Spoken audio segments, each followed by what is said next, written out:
Hi HR Nation, welcome back to another episode of the HR Leaders Podcast, the show where we explore the future of work with industry experts and HR executives from the world's leading global brands.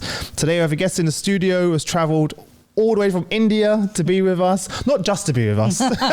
Let's not pretend that I'm that important for you to come and see us. We're joined by Shuchika Sahay, Global Chief HR Officer at Firstsource. How are you, first and foremost? Very good. I'm a long way from home, but I'm loving being here, loving coming and meeting people across the organization. I've come here on an official visit. Yeah. And this is my first official visit with this organization to the Amazing. UK and Northern Ireland. So I think it was really nice to meet people after such a long time and get together. Before we get into the current organization, tell everyone a little bit more about you personally and your story and your journey to where we are today. Okay, so I'm an Indian. I was born in India and I live in India. I come from a very small town in India. Mm-hmm. Parents were very, they had put a very high emphasis on education. As most Indian families do. Even over here. They do. All of my friends that are Indians are like high pressure to do well, right? As well. Yes, I think that's a little bit cultural. Yes. And I think education is a way to become, is to improve your lot. From it cuts into social mobility in India, right? So if you are educated, you have access to a better job and lifestyle. So I think a lot of families sort of do that. So my mom was a teacher. Okay. So it's almost like I've grown in a school-like environment. Oh, wow. What is it like having a mom as a teacher?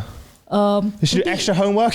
Extra homework, pretty evaluative, pretty strict, but also I think I was privileged in a unique way because my mother had a vision of what she wanted her daughters to do. So is that a lot of pressure though?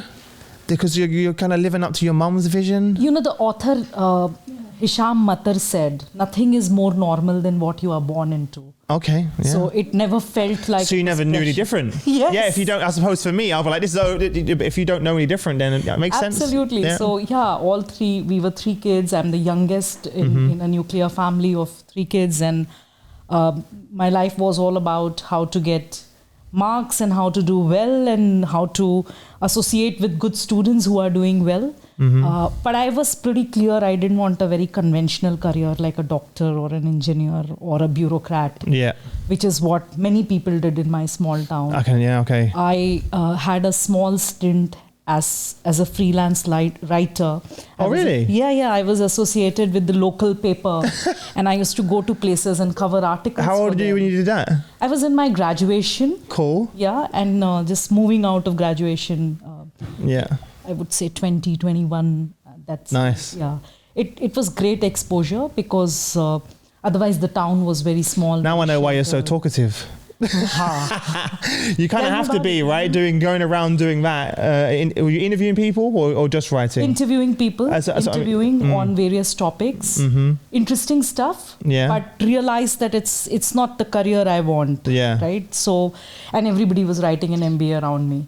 So I wrote an MBA. I landed into HR. I hadn't really carefully. When you say you landed, what did that look like? Because there's so many ways. Like sometimes it's like someone tapping you on the shoulder saying, "I think you'd be really great here." So or you know someone in the family. There's like I was interested to know how that happens. So it was more peers around me. Okay, and everybody was writing an MBA, and I'm like, do I want to do sales? No, I don't want to do sales. Do I want to do finance? No, it's too. It's not my cup of tea. So I said, okay, I'll do HR, and I stumbled into a course in HR. Oh, so you did a traditional course?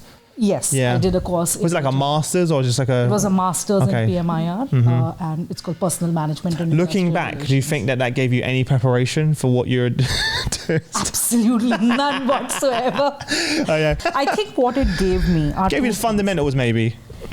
Yes, of course. And also apart from that, two things, right? It gave me a very good start into getting a job in an organization. Because you needed it. Yes. And it gave me a great peer set. Some of my best friends are people who I went to college with. And even when I came to the UK, I met my classmates and all of our careers have moved differently. Our choices have been different. but there is a sort of that connection and network that it brought. So I really value that from that. Why this organization? So firstly, tell everyone a little bit about Firstsource that aren't aware, and then what attracted you to the organization? So it's both a personal story and an organizational story. When I was at Standard Chartered Bank, I was still living in Mumbai, doing a global role, sitting out of Mumbai in a learning function. Yeah. COVID came and we sort of started to digitize a lot of things that we were doing. And at that point of time, I had this aha moment, Chris. Yeah. I realized how much do I belong to the crisis? How much do I belong to people? I used to have a pang of envy in the learning function, looking at some of my peers who were heads of HR, trying to get ahead of the crisis, and I wanted to do that. Yeah. At that point of time, the CEO of Firstsource, Vipul, who's my boss, was sort of looking for an HR leader for his organization, and talking about network, somebody connected me to him. Yeah, of course. And we had multiple conversations, and I really liked what he was building at Firstsource. Firstsource, if I can say, is in its third version of reinventing itself. It's one of the fastest growing BPM organization headquartered in India. But what is that, by the way, BPM? So we do business process management for our clients. Just for people that don't, just for people that didn't know what that was. Yeah. And most of our clients are based in North America, mainly US and UK. Yeah, hence all of the offices you're open all over the UK right now. Yes, and we have contact centers and we have operation delivery teams that are both offshore and onshore. And we sort of service people in BFSI space, communication, media and technology and healthcare. Yeah, so you must be, no wonder expanding, and I can only assume then that given the last 2 years that's just expanded even more. As companies go more and more remote, they're more and more outsourcing. Is that right? Or is there a link there that companies are like, well, maybe we don't have to have this team ourselves. We can outsource that. So a lot of clients look at what is core to them and what do they want to keep internal and what do they want to give out. Has that accentuated in pandemic? Yes and no. Some sectors have, some haven't. It's thrown new challenges around how do you deal with client data working from home? How do you manage their security? You've had to assure clients more around that. But if you really look at the sector itself is growing, and most organizations are going digital. Digitization is a way of life. So it is creating that whole avenue of sort of building digital operations. And that's really difficult. So especially from a digital perspective, trying to build those teams yourself, that's super challenging. It is the most competitive talent marketplace that exists. So that's what I was thinking of, working with an organization like yours. That would be a very exciting, it is very attractive proposition for them. It is very exciting at the moment. We are, as I said, we are in our third phase of reinventing ourselves. A big pillar of that is how do we become digital? If a bank is going digital and if we service a bank, we've got. So you're evolving with the industries and the sectors. Just you have to. It's interesting. By the way, I want to say something. Firstly, congratulations on your first CHRO role. Thank you so much. It's been a year. And I think what worked for me is that, and I spoke to my ex-boss, head of HR recently from my earlier organization, and she asked me the same question. So how are you doing? And I said I was meant to do this role. So for me, it's really finding my purpose of being a HR leader who sort of belongs to people, thinks about people, brings transformation that impacts people's lives. So cliche as it may sound, I'm just loving it at this point of time. It's interesting, right? Because I've spoken to a number of your peers who have stepped into this position during this time, and actually many that have stepped away. There's actually a mass exit in HR. I'm sure you've seen all over LinkedIn and everywhere, right? And I personally, not just on LinkedIn, I'm speaking to those CHROs that are just, it's too much, Chris. I'm walking away, right? And no one's judging them. And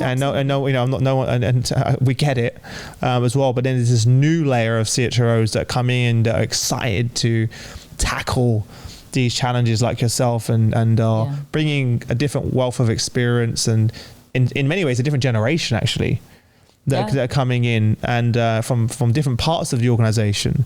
So you got, chief supply chain officers that I've spoken to that have stepped into CHRO roles. Right now? You got the global sales directors that are stepping into CHRO roles, and obviously the other leaders like yourself who have been in the sector for a while but are constantly innovating themselves as well. I know something you're really passionate about is diversity and inclusion.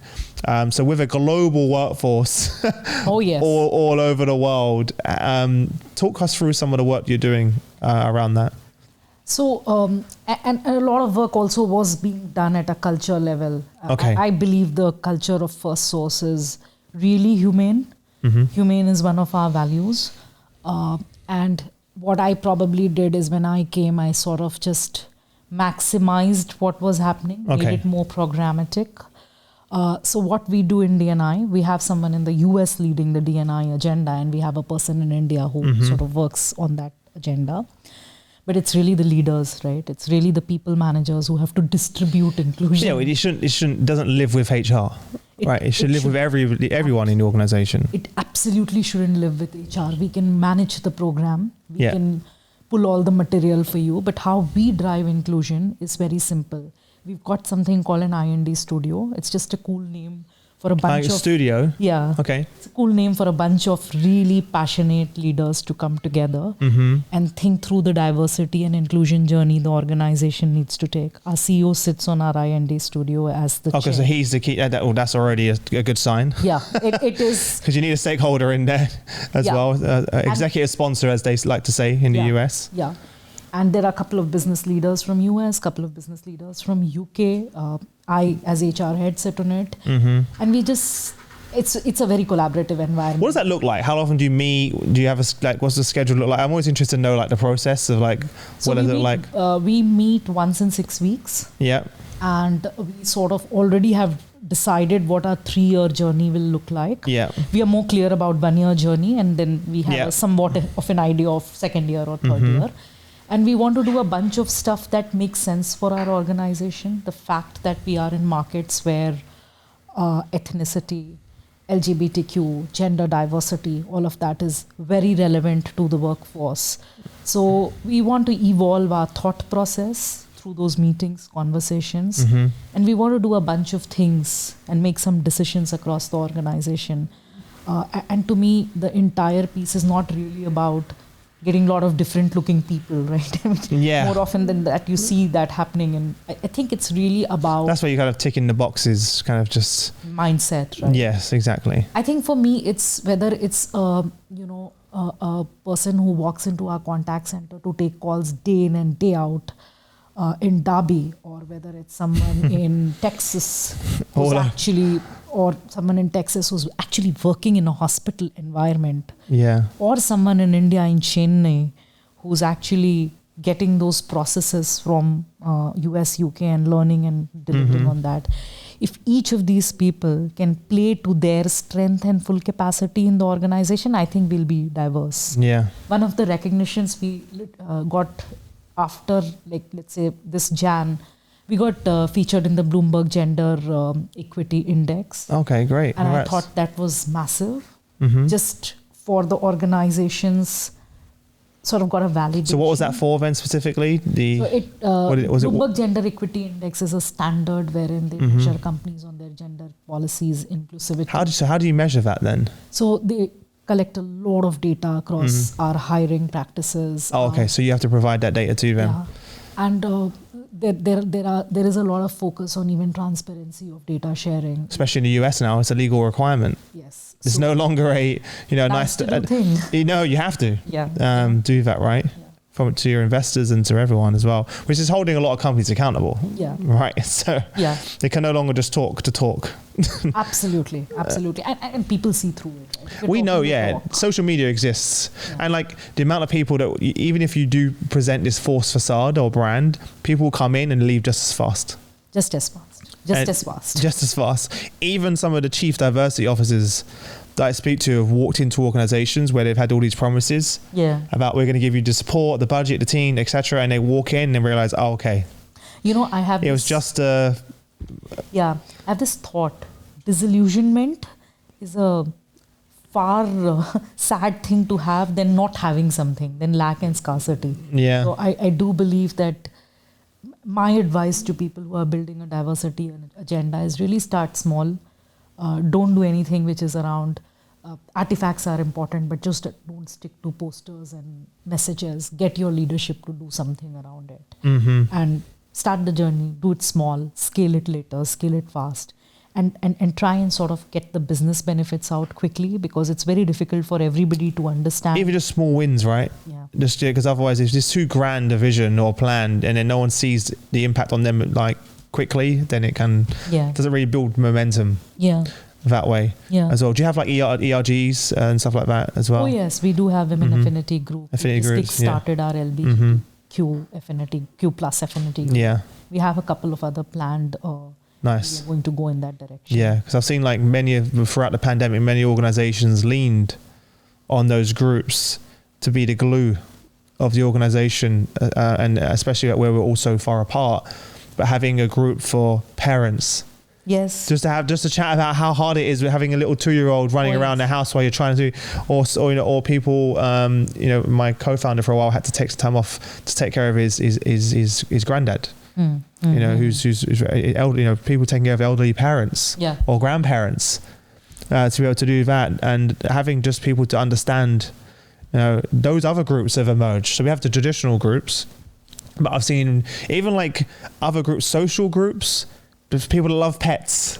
Yes. Or just like, and you start to then meet people all over the world, like we discussed, that you would never have met because you're in Derby and they're in Texas. And now all of a sudden we bond over this common interest and values. And not only that, it builds the network throughout the organizations where innovation happens. Oh, are you working on this project? Oh, actually, and all of a sudden you have this sort of virtual network. And that has suffered a little bit in pandemic, right? Yes, exactly. So it's really more important to build these communities. They just, and I don't just believe that it should be ERG. It should be things that you're talking about, right? Like pet parents. They're blending together, right? Like you have different things, and the innovation that has come from some of these groups have actually saved organizations. I know many examples of ideas that have come from some of these groups, diverse groups, that have actually developed products that have been fundamental in the success of an organization. Many of our ideas here are from Adam and Ivan, who are behind the camera right now. We wouldn't be where we are, and all of the team. And so when we were in that position, we were like to the team, I don't have the answers. This is my idea, but what do you think we should do? And we all agreed that we probably should transform to a digital company and not go back to face-to-face full time, because it's lovely, right? Bigger scale and everything. And you wouldn't be here right now. Sorry, you wouldn't be here right now if we didn't. You said it before we sat down and hit record, right? Because we all of a sudden we didn't have a presence in India. No, you don't. And now you're here. Yeah. So it just shows, right? Yeah, I don't think I would have. We would have connected if the digital world was probably not there. So probably at some point, but now we're here, right? As well. So 20 years in HR, it's a long time. Yeah. I love it. What would you say is the biggest challenges that you've kind of had to overcome? So, and those challenges have been at very different stages of the organization, and very different stages of my own life cycle in HR. When I was a lot younger, I used to struggle with influence because you're not doing the business. You're really sitting and supporting or enabling a business that knows business better. And I sort of always struggled with that, how much to say, how much to push. And I think a big journey and learning is just to how to grow your own personal influence. Finding your voice in a way. Yeah. Yeah. Yeah, I can tell right now you have no problem with that now. Yeah. How is that culturally in India though, right? Because culturally, or is it I don't know, by the way, I'm asking this question. Culturally, you coming to the table, for example, in the UK, my wife's black, and I'll tell you where I'm going with this. She's seen as, if she has an opinion which is in disagreement, is seen as her being aggressive. Or her being disruptive. Okay. Whereas if a white male or an Indian male said that it wouldn't be perceived. And many female leaders I speak to, it's still the case, unfortunately. And some from India that I spoke to, they said that's the challenge. Have you found that? Or maybe you've been lucky, you've worked from some progressive companies that have I have worked for very, very progressive organizations, and I have worked with very, very good leaders. So I feel a little blessed. Oh, okay. Culturally, and I'm going to say this, that, every society, every culture has their own gender norms. I've seen in India, even sometimes inside the society, in the house, the meat-eating families, the chicken leg is reserved for the male child. So that, I've never heard of that one before. Yeah. I mean, there are enough people who refute that, but this is my observation after talking to scores and scores of women. Yeah, of course. And I could be totally wrong, but that's what my observation has been. So that societal imbalance comes into the workplace. However, personally, I've had a 20-year career. I've had 16 bosses, multiple stakeholders. Out of those 16 bosses, I think 4 or 5 have been females or women leaders. Rest have been all male leaders. I have never felt that they have discriminated me, or I have never felt that they have not coached me or built me. That's great.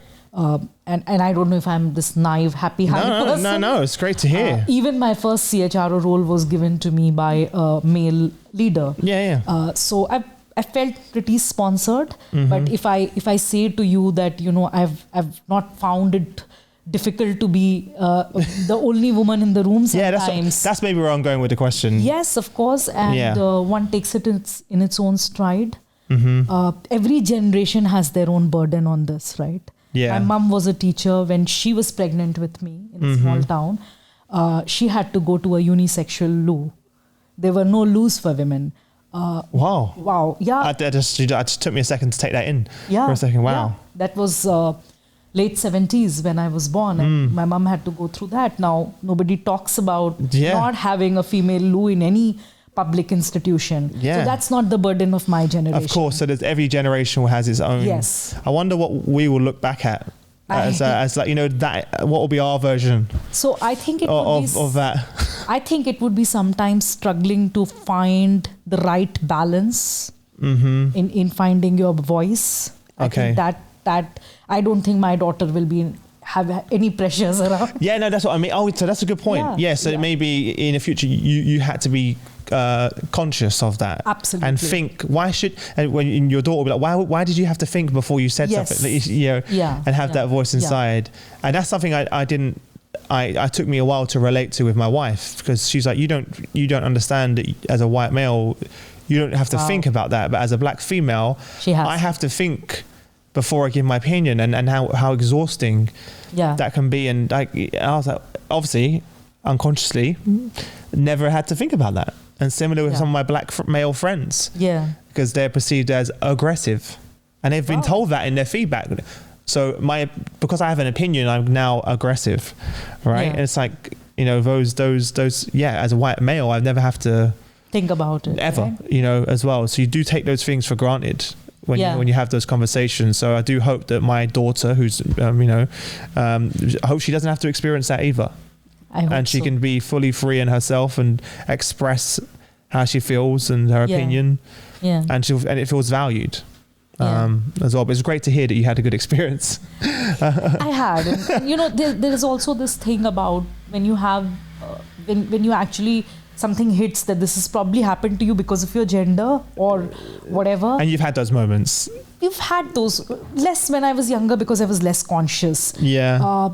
More as a reflection later when I was at the middle management. But you've built that credibility as well now, though, right? And you've built a brand, and you have the experience, you have the business acumen. So now when you're coming to, I'm sure... You have to take it in your stride. I think you have to also call it out when that happens. Because if you don't call it out... It will happen again. It will happen again. You set a trend. And then that whole daughter thing, right? How will they inherit a better world if we don't call it? If they see, that's another thing, right? If they see that they reflect, they kind of mirror us, right? So if they see that dad does X or mum just let that go, then they go, well, that's. And that change starts at home. I have to say that. How would you say that overall, though, the pandemic has shaped you as a leader? Personally and professionally, as a mum and as a CHRO? I think you should ask my daughter that question. But personally, I think I have ended up being a kinder human being than I was. Okay. Yeah, I've become more accepting of health situations around me. We've lost some family on my husband's side. So there's been a lot of loss. So I'm sorry to hear that. Yeah, and me, my friends, their friends, everybody around us. So I think it's personally made me sort of sit back and reflect what that meant to me and what is the value to demonstrate, because life is short. That reflection that life is short has happened. Professionally also, I think my empathy has really rocketed high. And I don't know whether it's I am aging or I'm becoming a mom. No, because we all went through it together. It was a shared experience, right? Yeah. So when you're speaking to those employees, you're like, we're so closely connected through this experience. Massive respect also, because, you would go on these calls and people are still finding within them the whole conviction to work and not let productivity fall. So because you had people working throughout the entire thing, right? We did have people working. We are also in still, some of our sectors. Of course, we service the essential services. So there were people who were working. There was a lot of people who were working through this. So that's the other thing. One big change that's happened in my own outlook to HR is that I always found it more stylish to be a strategic advisor, or more geared towards being a strategic advisor. Yeah.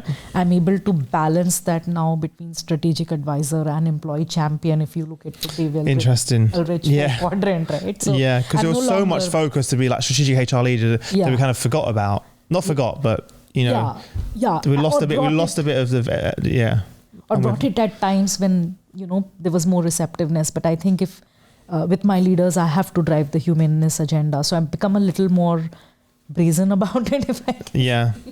What advice would you give to others that are like on their journey to be a CHRO?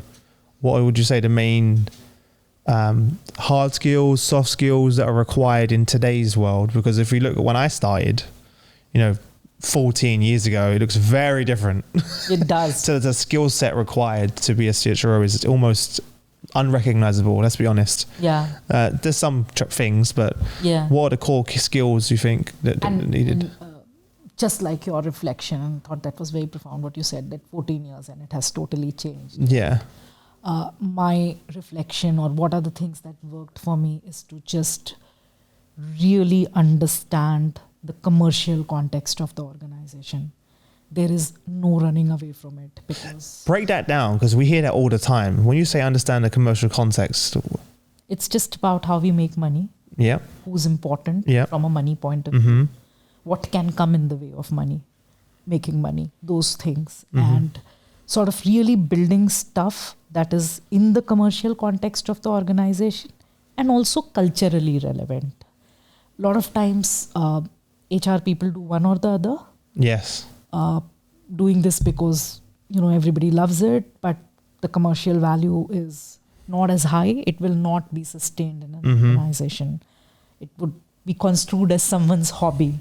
Yes. On the other hand, if it's commercially viable, it might run, and a couple of people will be very happy about it, but employees won't relate to it. So there is this like lovely intersection. It's tough. Yeah. Kind of balancing both sides as well. And that's something I noticed early on in my career, that HR was at the center of all of that. Yeah. Even 15 years ago. Yes. Whether they knew it or not, they had that connection with the different parts of the organizations, kind of the heart. I always should say like HR is like the heartbeat. Yeah. And then it kind of reaches, the vessels go out to other parts of the body, right? I don't think they realized the power of that. And back then that we understand now, and then we add the technology layer that we have, the people analytics layer, it gets super interesting, because we can now make these decisions based on not gut feeling, which gut feeling is still important, by the way. I think it's very important, because that's your experience telling you something.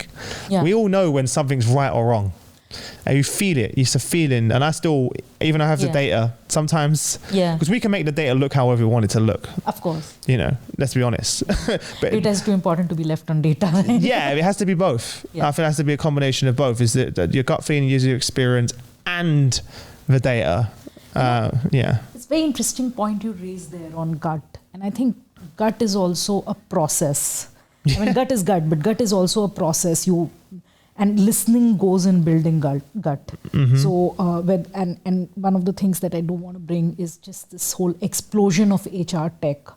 An HR head cannot be looking at traditional models of engagement anymore. You have to, if you want to develop an organization-wide gut to do commercially and culturally relevant things, tech plays a very important role in listening to people, in making sense of that data, and especially that is your gut. Especially when we're all over the world, right? Yeah. How are you going to hear the voice of your employees through technology? Yeah. You can't do it one by one.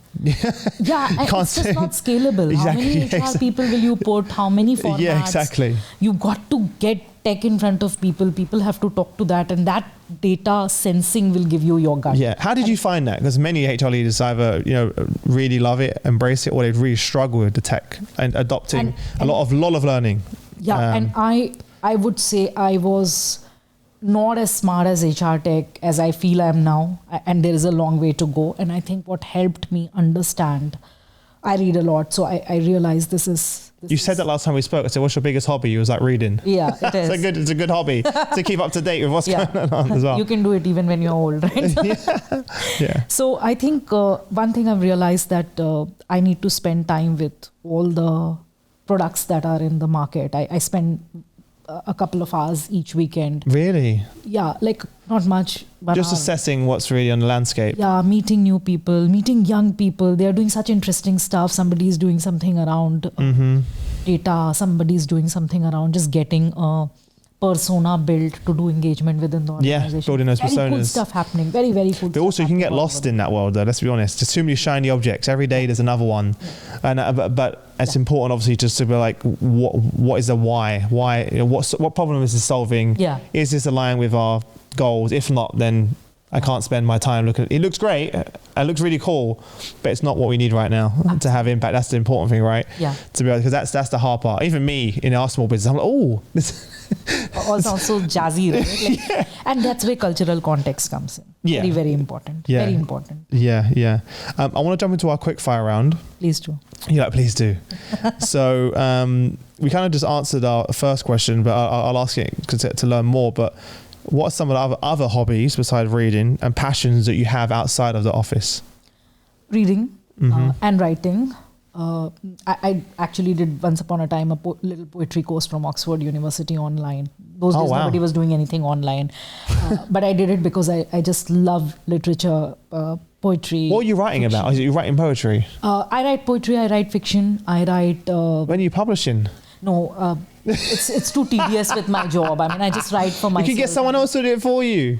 Yeah, maybe. Maybe one day. Right now is not. But is it for you? Is more of an outlet then?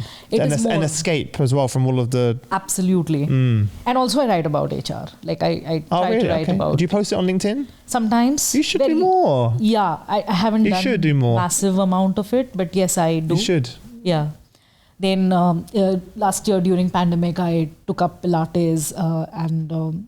It's very unlike me to do anything that's like that's cardio. It's very honest of you to say it's very unlike me to do that. I want a book and just relax. Yeah, but you know what? I've done it from November to now. November 2019 to now. Very consistent. Yeah, so I what do you think you're getting out of? Obviously the health benefits, but what else do you feel like?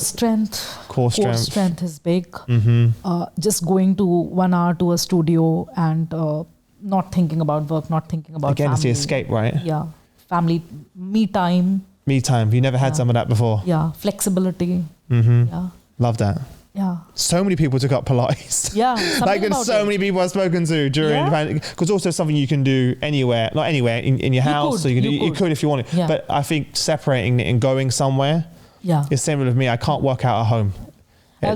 spend some time with my daughter. She's growing up. She needs me. Mm-hmm. So that's also something that's become very part of my routine. Yeah. Taking out that time and spending. It's interesting because a lot of people say during that, when I ask that question, family is a hobby. It sounds strange to say, but it's not, right? Because going to those, football games with your son or daughter and doing everything, they're hobbies. Yeah. You find joy in their joy. Yeah. And spending that time. And you have to calendarize it with our busy lives. Especially, yeah. Anything you calendarize out of office is a hobby. That's true. And that's very honest of you, because I always ask, I spoke to a CHRO recently who has 5 kids. And I was like, how do you manage 5 kids and be a CHRO? And she's like, everything is scheduled to like, the minute, like to the minute, as well, right? And to be honest, I have help, Chris. I have a chef.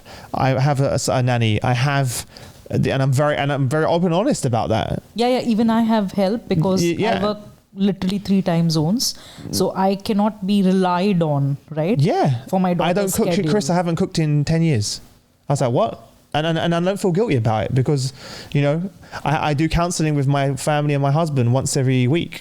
To talk about where are we as a family, how are we getting on. It's just so, and I love that honestly, because if other leaders, both female and male, come through and they see these leaders like yourself and they don't know that, so they think that's impossible. I can't do that. Yeah. But so I love exposing those things to say, look, people absolutely. have help. I have like every minute of my life is designed and there are help around me. Otherwise you can't do this. Yeah. You can't. I'm glad we're talking about that because it's important, because it's very misleading sometimes when people see that. Yeah. They go, I can't do that. Yeah. That's impossible. But you need help. You need help. You also need to, I really sleep 5-6 hours, not more than that. Really? That's not. And you can function like that?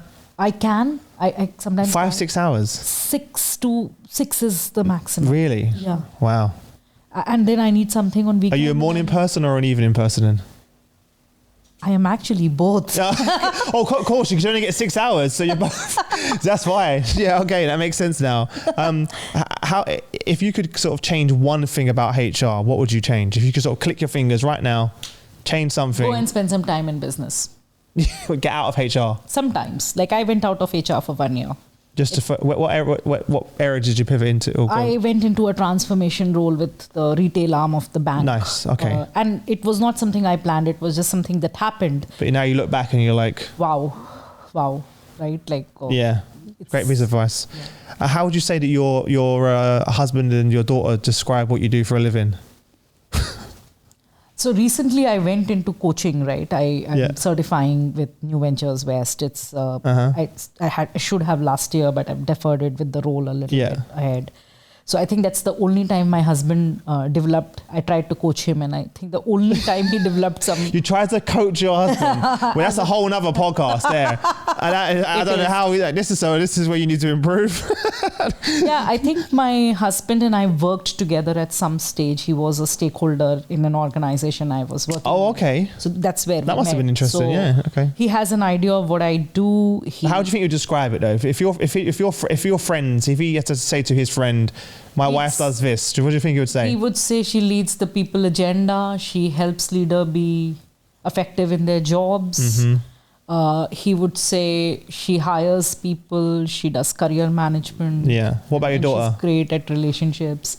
My daughter she's 5, so she's developing a sense. Mummy's on the phone all the time. Or mummy's working and mummy's gone on a business trip, and I'm going to get a lot of gifts, and I hope you like my video.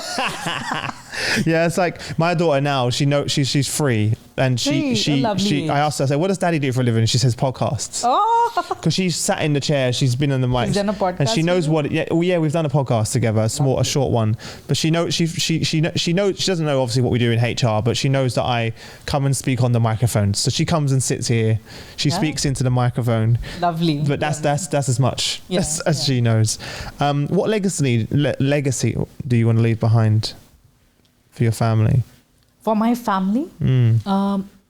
Few years back, I went to my hometown and I talked about it. It's a small town, and I was doing a hiring campaign for a lot of girls, right? Like young girls who would come into our organization.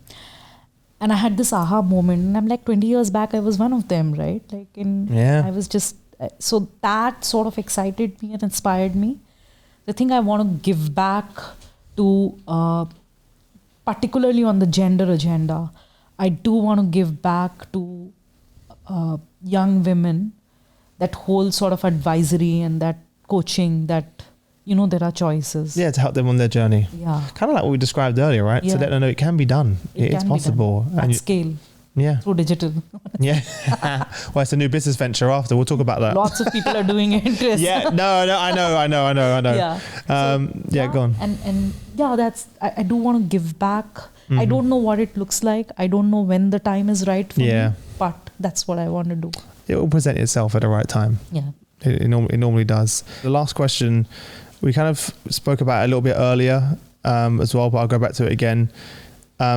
Is there just one, your younger self, if you could give sort of some advice to your younger self that's on this journey to where you are, what would that one thing be? I want to say it. I would have just told myself, chill girlfriend, you're doing okay. It's going to be, because you too much pressure. Yeah, like, okay, if I knew in my MBA class that there's so many organizations, and you could get an HR job so easily. Yeah. And you learn from it, and then you'll get another job and another job. And I just chilled a little bit more, Yeah, a lot of pressure on yourself. I think that's great advice, for everyone, because we all put so much pressure on ourselves as well, right? Yes. And you mentioned just before that about asking for help as part of it. Yeah. You don't have to have all the answers. Ask for help as well. But look, thank you for coming in. It's been a real pleasure. I'm really grateful. And we started this show to share inspiring stories and journeys like yours as well. And we wanted to make it global. Now it truly is. And I appreciate you making the trip to come and join us. And I'm super excited for you for many, many years. You're not over yet, 20 years. I'm sure there's many more years to come. I hope so. And I wish you all the best. Thank you. Thank you so much, Chris. The pleasure was all mine. Thank you. Thanks. Thank you for hosting me.